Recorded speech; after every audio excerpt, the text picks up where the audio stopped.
बिस्मिल्लाहिर्रहमानिर्रहीम। क्वेश्चन और मोहतरमा शगुफ्ता जमानी साहिबा।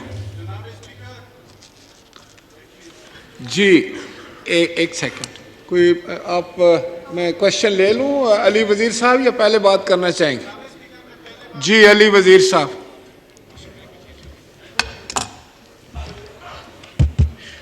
शुक्रिया जनाब स्पीकर। जैसा कि आपको मालूम है कि कुछ दिन पहले हमें मीडिया के ज़रिए पता चला कि कैबिनेट ने जो सिक्योरिटी कौंसिल के हवाले से जो बात हुई थी और ऑपरेशन की मंजूरी दी है। जनाब स्पीकर, जैसा कि आपको मालूम है और उस वक्त आप भी मौजूद थे,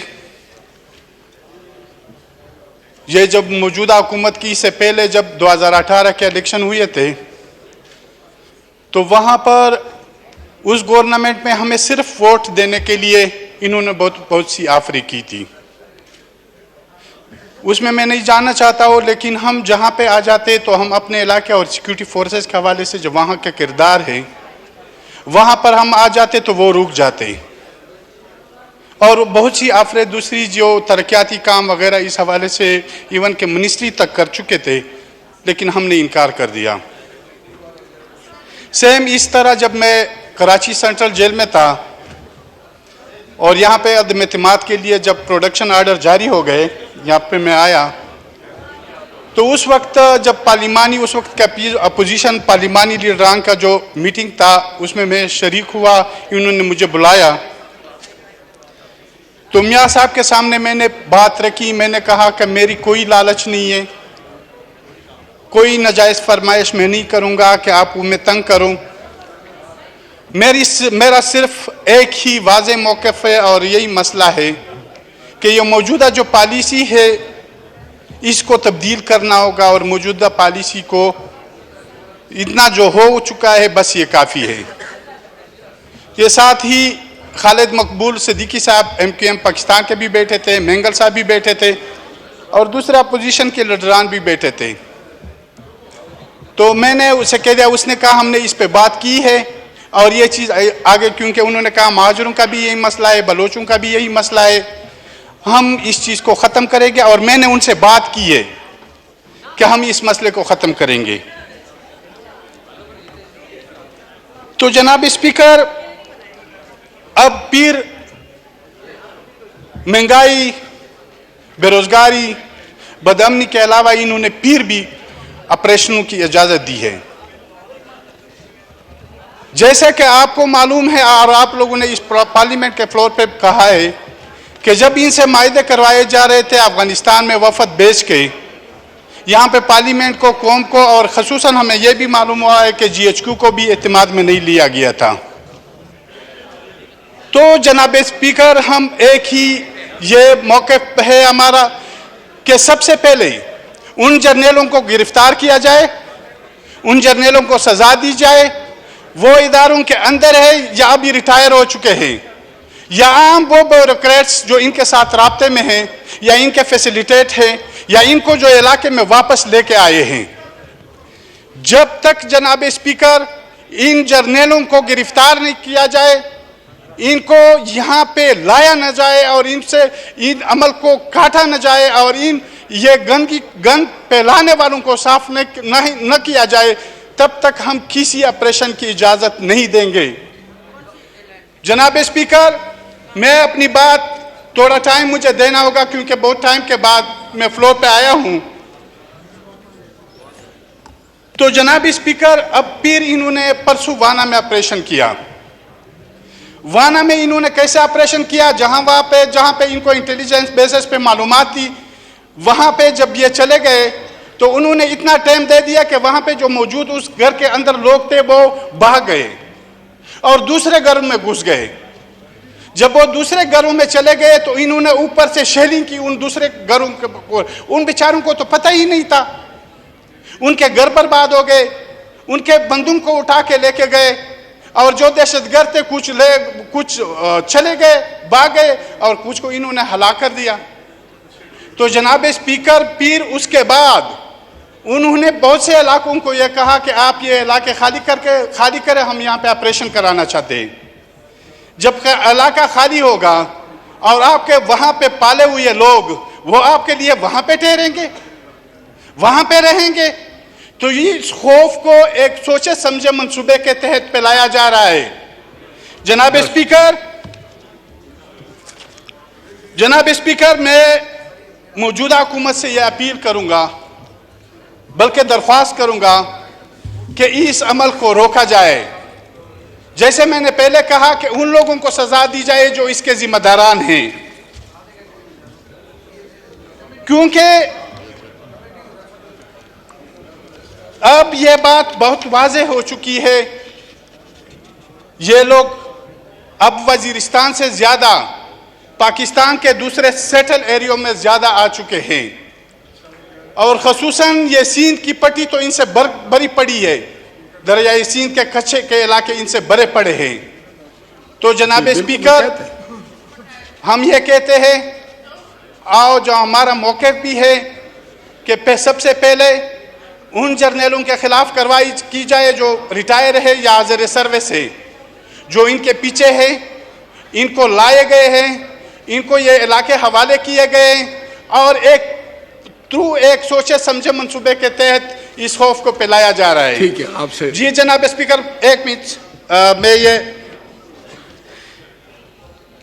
यहाँ पे मैं दूसरी बात यह है कि यहाँ पे जब अफगानिस्तान में रिजीम चेंज हो गई, वहाँ पे अशरफ गनी की हुकूमत चली गई और तालिबान आ गए, तो यहाँ पे आपको पता है बहुत सी खुशियाँ, मिठाइयाँ, ग़ुलामी की जंजीरें, ये बातें की गई। जनाब स्पीकर, वहाँ डॉक्टर नजीब शहीद के साथ इस रियासत का मसला रहा, फिर उसके बाद जो मुजाहिदीन आ गए उनके साथ आपस की लड़ाई हो गई, और शुमाली इत्तेहाद और इधर पश्तूनों का मसला हो गया, तो उसमें भी ये थे। फिर जब अमारत इस्लामी बन गई, मौला उमर जो उसका सरबराह था, फिर अमेरिका ने जब अफ़गानिस्तान में एंट्री की, फिर पाकिस्तान ने अमेरिका का साथ दिया। जनाब स्पीकर, उसके बाद जब अमेरिका इंटर हो गई, अशरफ करज़ई की हुकूमत आ गई, करज़ई हुकूमत के साथ यही मसला रहा। फिर उसके बाद अशरफ गनी की हुकूमत आ गई, उसके बाद भी यही मसला रहा, इख्तलाफ रहा। अब जब इमारत इस्लामी, क्योंकि पाकिस्तान ने तो इसके लिए बहुत बड़ी मेहनत की थी, आलमी फोरम पे भी इन्होंने अपने आप को बदनाम किया था इस हवाले से, तो ये जब आ गए तो अब ये कौन सा इशू है कि अब इनके साथ इख्तलाफ किया जा रहा है और अब बदअमनी को फैलाया जा रहा है। तो जनाब स्पीकर, हमें अपनी पॉलिसियों के ऊपर सोचना होगा। मैं वाज़ेह पैगाम देना चाहता हूँ कि हम इस ऑपरेशन की इजाज़त नहीं देंगे। Thank you. अगर ये ऑपरेशन करना चाहते हैं तो हम खड़े होंगे, हम मुज़ाहमत करेंगे, और मैं इसी पार्लियामेंट के फ्लोर पे कहना चाहता हूँ कि अगर इसमें फिर इतनी ये दम है, ताकत है, तो फिर वो आ जाए, ऑपरेशन करे। Thank you. जनाब स्पीकर, ख्वाजा मोहम्मद आसिफ साहब। जी अली वजीर मुकम्मल कर लें, कंक्लूड कर दें। जी ठीक है। जनाब स्पीकर, हम कभी ये ख्वाजा से भी बैठे हुए हैं, हम कभी इजाज़त नहीं देंगे जब तक ये इन जर्नलों को लगाम न दे, इनको पकड़े नहीं और इनसे तफ्तीश न करे और इनको कौम के सामने न लाया जाए और इन पर मुकदमात कायम किए जाए। दूसरी बात, हमारे कोहाट के साथी जावेद खटक एडवोकेट के गाड़ी को परसों जलाया गया और उस बेचारे को धमकियाँ भी मिल रही है। कोई रज़ा खान वहाँ पे इंटेलिजेंस इदारे का कोई मुलाजिम है, वो उसे धमकियाँ दे रहे कि आप पीटीएम को छोड़ दे, दूसरे सियासी पार्टियों में आ जाए, हम आपको टिकट देंगे, फैसिलिटेट करेंगे और असेंबली तक पहुँचाएंगे। ये अमल स्टॉप होना चाहिए। इस तरह के दबाव, ये हथकंडे नहीं इस्तेमाल होने चाहिए। और साथ ही वहाँ पे एक दूसरे जो रिफ्यूजर्स है, जब अफगानिस्तान रिवोल्यूशन, जब रशिया इंटर हुई थी, उस रिवोल्यूशन के बाद जब वो यहाँ पे आए हुए, अब उनके घरों को मस्मार किया जा रहा है। खुदारा लोगों को तकलीफ न दिया जाए। अब ये इसको भी मजबूर किया जा रहा है, जावेद खटक एडवोकेट को, और उनके गाड़ी को भी जलाया गया। आगे उनकी बात भी सुनी नहीं जा रही है। तो मेरी ये रिक्वेस्ट है कि इस पे तवज्जो दी जाए। साथ ही सिक्योरिटी काउंसिल की जो इन्होंने मंजूरी दी है उसको भी स्टॉप किया जाए और पहले अपने गन को साफ किया जाए। जो हमारे इदारों के अंदर या बाहर मौजूद है, सबसे पहले इस गन को साफ करना चाहिए। थैंक मेहरबानी जी। ख्वाजा मोहम्मद आसिफ साहब जी, बात सुन ले, फिर आपको भी देते जी। मोहसिन दावर जी, बहुत शुक्रिया जनाब स्पीकर।